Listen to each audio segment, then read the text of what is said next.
کہ کل قیامت کے دن ایک عورت 4 مردوں کو جہنم میں لے جائے گی۔ عرض کیا گیا وہ کیسے؟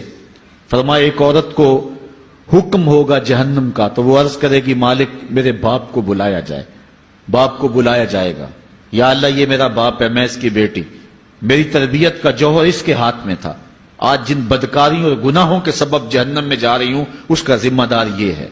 وہ باپ جس نے اپنے بیٹی کو سب کچھ دیا، اپنی اولاد کی تعلیم کے لیے اپنے پلاٹ بیچ دیے، جائیدادیں فروخت کر دی، نہیں دیا تو دین نہیں دیا، کل قیامت کے دن وہ اللہ کے حضور کیا جواب دے گا؟ ارشاد ہوگا اسے بھی پکڑو، اس کے باپ کو بھی پکڑو اور جہنم میں لے جاؤ۔ عرض کرے گی نہیں مالک میرے بھائی کو بلایا جائے۔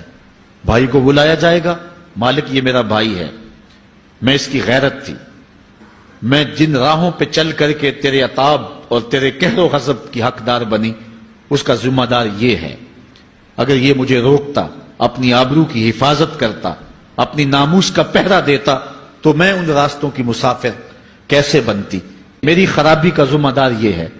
اب وہ بھائی کیا جواب دے گا جو چوکوں اور موڑوں پہ کھڑا ہو کے آنے اور جانے والی بہنوں اور بیٹیوں کو دیکھتا ہے اور یہ سمجھتا ہے کہ میری بہنیں اور میری بیٹیاں گھر میں محفوظ ہیں؟ وہ قیامت کے دن کیا جواب دے گا؟ ارشاد ہوگا اسے بھی پکڑو، اس کے باپ کو بھی پکڑو، بھائی کو بھی پکڑو، جہنم میں لے جاؤ۔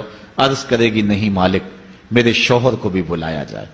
بلایا جائے گا، مالک یہ میرا شوہر ہے اور میں اس کی بیوی، میری تربیت کا جوہر ماں باپ کے بعد اس کے ہاتھ میں تھا اور اس کے پاس طلاق کی دھمکی ایسی چیز تھی، مجھے جو چاہتا منواتا اور جس انداز میں ڈھالنا چاہتا مجھے ڈھال لیتا، لیکن اس نے مجھے کبھی راہ حق کی طرف نہیں بلایا تھا۔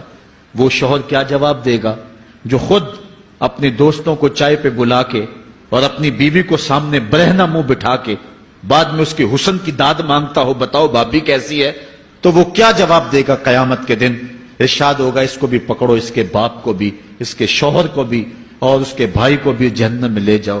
عرض کرے گی نہیں مالک میرے بیٹے کو بھی بلایا جائے۔ بیٹے کو بلایا جائے گا، مالک یہ میرا بیٹا ہے، میں اس کی ماں ہوں، میرے سینے میں اس کے لیے تڑپتی ہوئی ممتا تو نے رکھی تھی، یہ روٹھ جاتا تو زندگی اجاڑ ہو جاتی، جو بھی چاہتا ضد کر کے منوا لیتا، مجھے کسی کے گھر کے برتن بھی مانجنے پڑے تو میں نے اس سے بھی گریز نہیں کیا، اس کی ہر فرمائش کو پورا کیا، اپنا زیور بیچ کے اس کی تعلیم مکمل کروائی۔ اگر یہ ضد کرتا کہ امی آپ نماز نہیں پڑھتی، میں آپ کے ہاتھ کا کھانا نہیں کھاؤں گا، امی آپ یہ عمل کیوں کرتی ہیں، یہ شریعت میں جائز نہیں ہے، تو میں جو ہے وہ کھانا نہیں کھاؤں گا، تو کیا میری ممتا مجبور نہ ہو جاتی؟ اس نے ساری زندگی کیا مجھے اس کے بارے میں کوئی کہا تھا، نیکی کی طرف بلایا تھا، بدی سے روکا تھا؟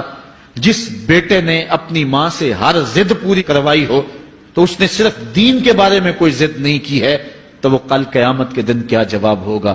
ارشاد ہوگا اسے بھی پکڑو، اس کے باپ کو بھی پکڑو، اس کے خاوند کو بھی پکڑو، بھائی کو بھی پکڑو، بیٹے کو بھی پکڑو اور 5 کو گھسیٹ کے جہنم میں لے جاؤ۔ فرمایا ایک عورت 4 مردوں کو